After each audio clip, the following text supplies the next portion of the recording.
This is me running 13 kilometers per hour using our new treadmill.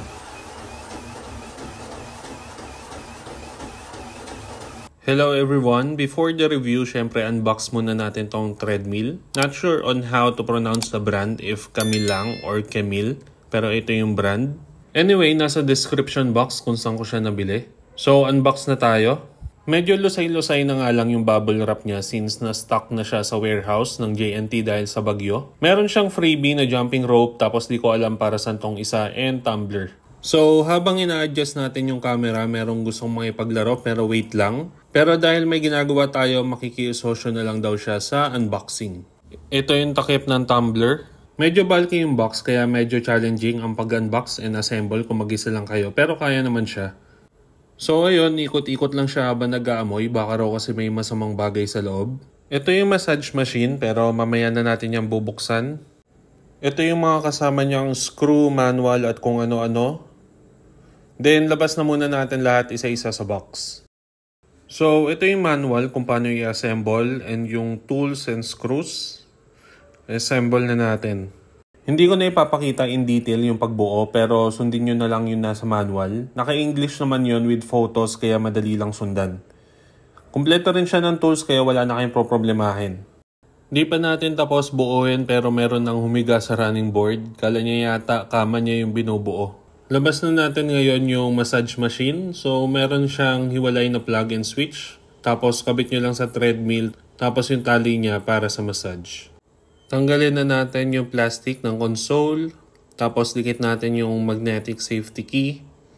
Lagay lang natin yung wire dito para di mawala. So, pwede nyo isaksak dyan yung phone nyo in case gusto nyo i-connect yung music. Pwede rin na USB. Pero for me, I don't think na gagamitin ko sila. And ito yung itsura niya pagkatapos nating i-assemble.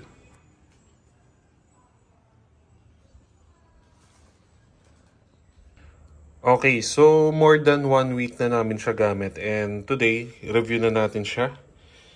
So, on lang natin, nakasaksak na siya and yung switch niya is nandito sa right side. Etong massager, tinanggal na namin yung tali since hindi naman namin siya plan gamitin. Ito lang yung kinuha namin dahil regardless kung may massager or wala, same price lang sa Shopee. Ito muna ang console, yung pag-usapan natin. So, meron siyang dalawang holder ng tumbler. So, yung free na tumbler galing sa kanila is sakto lang doon sa butas. Ayan. Kung naka-aqua flask naman kayo, yung 18 ounce, sakto dito. Yung bigger than 18 ounce, hindi napasok. Tapos, merong holder dito para sa phone or tablet. Ayan, pwedeng pa-landscape or portrait. Then, sa button, meron tayong start program na never ko pa ginamit. Tapos, volume. Yung volume, di ko rin ginagalaw. Yung play, tsaka pause, hindi ko pa rin din nagamit. Tapos, yung stop. Then, mode. Yung mode, papakita ko sa inyo mamaya. Tapos yung speed. Tapos meron ditong speed na ida-direct ka sa 3 km per hour, 6 km per hour, tapos 9 km per hour. Medyo maingay lang yung aso pero start natin para makita nyo. So pagka-start, hindi tayo nakatapak ngayon sa board. So hindi siya kagad mag-i-start. Meron siyang counter na 3 seconds. And nag-i-start siya sa 0.8 km per hour. Tapos, yung dito, para sa akin, yung negative lang dito. Hindi niya sabay-sabay pinapakita yung values. Isa-isa niya ipapakita yan umiikot. May nakita ako dati na model nila na naka-display lahat ng values. Pero ngayon, mukhang wala na silang ganong unit. Di ko sure kung nag-stop na. Then, sa speed, ito. Yung pag-increase niya ng speed ay by first decimal. Ayan. So, after ng 1, hindi siya rerekta sa 2. 1.1 muna, 0.2, 0.3, 0.4, and so on. Tapos, yung sinabi ko kanina, pag pinindot nyo to, dediretso siya sa 3 km per hour.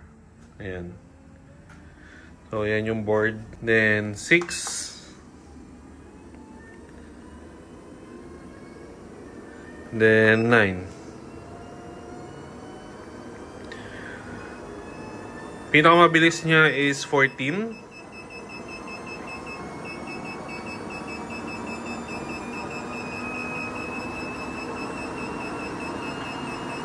Ayan, yan yung pinakamabilis, 14. Then, kapag in-stop nyo siya, hindi siya yung stop mismo. Mag-i-slow down siya. Ayan. Hanggang ma-reach niya yung 0. So, for example, tumatakbo kayo dito tapos nasa high speed kayo. Once na nag-stop, wag din kayo biglang hihinto sa pagtakbo. Kasi baka tumalsik kayo. Tuloy nyo pa rin yung takbo nyo hanggang bumagal. So, sabayan nyo lang yung pagbagal niya. So, yan. Nag-stop na siya. So, yung sa mode, para siyang isipin nyo as timer. So, yung mode, una is yung sa time. Naka 15 minutes siya. So, kung gusto nyo bawasan, ayan. Tapos kung gusto nyo taasan. Tapos pag pinindot nyo ulit yung mode, yung distance naman. Kung gusto nyo 1 kilometer, 2 kilometer, or 3 and so on. Then last is kung ilang calories naman yung gusto nyo. So let's say 60. Dito naman by tens ang increase niya. Ayan.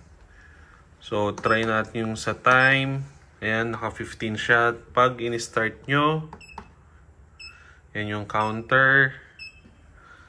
Ayan, makikita nyo pababa yung bilang niya. Para siyang countdown. So, ito yung manual niya. Yung manual, wag nyo itatapon. Kasi, sobrang detailed ng manual niya. So, nandito kung ano yung mga pwede nyo ma-encounter na issue. Ayan, hindi ko na babasahin, no. Siyempre, pag bumili kayo nito, meron namang kasama. So, doon nyo na lang basahin. Tapos, yung mga maintenance na dapat gawin. Tapos, yung pag-a-apply ng oil. Tabi nyo lang itong manual nyo and make sure na basahin nyo. So, itong magnetic safety key naman niya, pakita natin. So, dapat ito nakakabit sa inyo habang tumatakbo. So, lagay natin sa 3 kilometers per hour. Pag hinugot natin to, makikita nyo mag-i-stop bigla yung running board.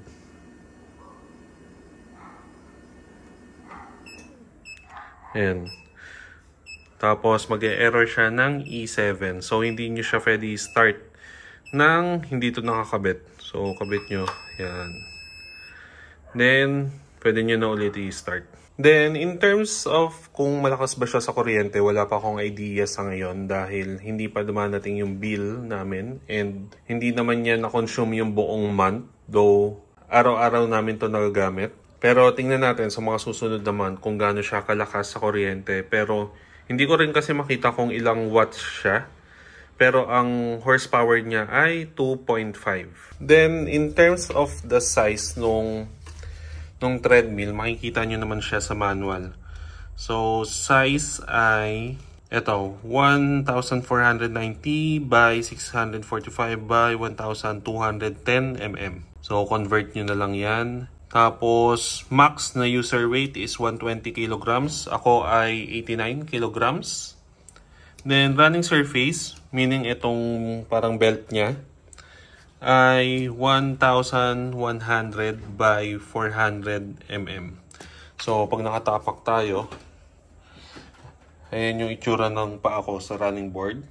Ang size ko ay 11.5 sa Adidas, US size. For me, hindi naman siya yung makitid.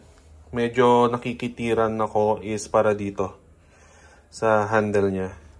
Kasi minsan pag nagsusway yung kamay ko, kailangan medyo aware ako para hindi tumama yung kamay ko dito sa handle. Then, yung sa pulse, kailangan nakahawak kayo dito sa handle niya. Ito kasing sensor niya. Pati ito, so kabilaan dapat hawak nyo siya para ma-read niya yung pulse niya. Pero sa manual, nabasa ko na yung pulse is estimate lang. So, hindi siya pwedeng gawing medical data. So, for me, hindi siya useful na data para sa akin. Concern ko lang is yung time, distance, tsaka speed. Yun lang talaga yung binabantayan ko. Then, yung running board niya, ayan, magaspang siya. Not sure kung ganito rin ba sa ibang mga treadmill. Ayan.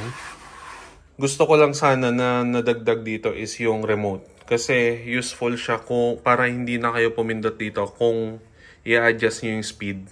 Kasi for example ako, running ako ng 13 kilometers per hour. Yun na yung natry ko. Which is nakita nyo rin sa start ng video. Hindi ko na kaya pumindot dito para i-increase. Though kaya ko pa yung speed, ang problem ko is yung balance ko. Pag nawala kasi ako sa balance, possible tumalsik ako. So, hindi na ako makapindot. So, sa pag-fold, unscrew nyo lang dito. Ito kasi yung lock niya. Tapos, pag natanggal nyo na, hawakan nyo yung board dito. Tapos, saka nyo iangat. Tapos, lock nyo lang ulit ng screw. Once na nalock nyo na yung screw doon, pwede nyo na siyang bitawan. So, ayan yung itsura niya pag naka-fold. Medyo nagko-consume pa rin siya ng space compared sa mga walking pad, lalo na dun sa product ng Xiaomi. So, yung sa Xiaomi kasi sobrang liit na niya once na fold, pero sa mga treadmill kasi hindi ganun yung case. Ang mga case sa treadmill ay natataas lang yung running board para mas lumiit yung i-consume niyang space. So, ito, wala siya sa manual kung ano yung sukat na i-consume niya kapag nakataas yung running board. So, sukatin natin manually. So, estimate lang to ha. So, yung sa ganitong part niya, almost 2 feet. So, mag-reserve kayo ng, or magdagdag kayo ng ilang inches para may allowance. Tapos, yung lapad naman niya, ayan naman yung lapad niya. So, around 27 inches. So, magdagdag ulit kayo dyan. Siyempre, hindi nyo siya ididikit sa mga wall eh. Kaya, dagdag kayo ng konti. Then, kung gusto nyo naman siya ilipat ng space, meron naman siyang wheels. Ayan, meron siyang gulong para mas madali ilipat. So, meron akong video ng paglilipat nito. Ilalagay ko na lang dito para makita nyo. So, medyo mahirap siya kasi malaki pero gamit yung gulong, hindi na siya kailangan bitbitin. So, yung gamit pala nating model is M7 Plus. Ayan, ayan, nasa gilid din siya. Tapos, meron tong incline, itong model na to. So, meron siyang 3 levels. Actually, ito yung flat. Nakaset siya as flat ngayon. Tapos, ito yung incline. Then, merong mas mataas na incline. Depende sa trip nyo kung trip nyo may incline. Pero sa amin, nakaset na naka-flat dahil ginagamit din siya ni Mrs. Tapos, kung gusto nyo naman may incline, tatanggalin nyo lang to. So, manual siya. Manual adjust kung anong trip nyo. So, hihilain nyo lang to. Ayan. Ayan, medyo matigas siya kasi kaliwang kamay yung gamit ko. Ayan. So, metal pala to ah. Ayan, metal siya. Since ito rin yung nagiging stand niya. Ayan, gagalawin nyo lang to. Tapos, kunyari gusto nyo yung pinakamataas na incline na pwede. Pasok nyo lang dyan. Ayan. Tapos, pasok nyo din dito. Ayan. Then, balik nyo. So, yan. Ganun lang iset yung incline niya. Siyempre, gagawin nyo rin siya dito sa kabilang side para pantay. So, babalik ko lang. So, pag nagpapalit ng incline, no need naman na itaas nyo pang ganyan. Kaya siya gawin ng one hand. Tapos, yung isang kamay nyo, hawakan nyo tong board para nakataas ng konti. So, ang ingay ng aso sa labas. So, ito yung parang pinakalock niya, tong bilog. Pagpasok na, balik nyo lang ulit. Yan. So, bababa ko lang ulit yung running board. So, same process. Tanggalin nyo tong screw dito. Lalayan nyo yung running board para hindi bumaksak sa inyo. Tapos, baba nyo. Then, saka nyo ilock. Ayan. So, nakababa na siya. So, yung sa massager, ganito yung itsura niya once na ginamit. Pwede nyo siya ilagay sa likod tapos yung vibration, yung nagmamassage. Then, pwede rin ilagay sa tiyan para yung tiyan naman yung mamassage. So, for the maintenance, meron na siyang free na 1 bottle ng oil. So, ilalagay nyo lang siya sa magkabila ang side ng belt. So, yung paglalagay is depende sa usage nyo. Pwede nyong sundin yung nasa manual kung gaano kadalas. Tapos, pag nalagyan nyo na parehas na side, papaanda rin nyo lang yung treadmill sa lowest na speed para kumalat yung oil.